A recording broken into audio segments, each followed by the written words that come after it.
नाही, मला सर्वात आश्चर्य वाटतंय म्हणजे ब्लॅक बॉक्स जळून गेला.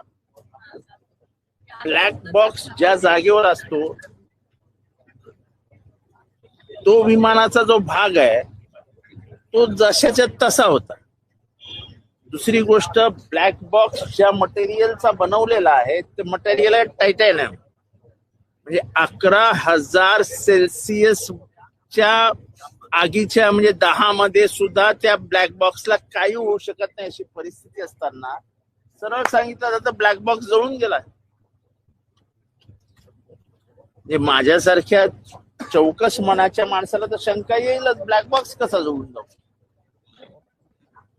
त्याच्यामुळे रोहित पवार जे मागणी करतायत त्या मागण्यांमध्ये तथ्य आहे.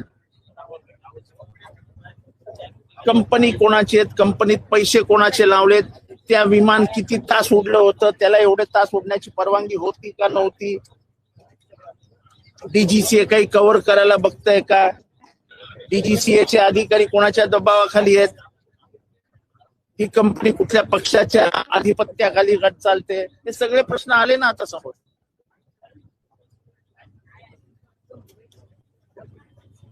पण सर, या सगळ्या संदर्भात अजून देखील प्राथमिक चौकशी अहवाल जो आहे तो समोर येत नाहीये, त्यामुळे प्रश्नचिन्ह निर्माण होतं. जेवढा चौकशीला उशीर करतील, जेवढा चौकशी लांबवतील, जेवढ्या या खोट्या नाट्या गोष्टी सांगतील की ब्लॅक बॉक्स जळून गेला, तेवढ्या संशयाला वाव मिळण्याला जागा निर्माण होत आहेत. काल मुख्यमंत्री असं म्हटले की अनेक जण शंका उपस्थित जरी करत असले तर तुमच्याकडे काही ठोस पुरावे किंवा काही असतील असं आहे की ब्लॅक बॉक्स जळून गेला ही माझी सर्वात मोठी शंका आहे.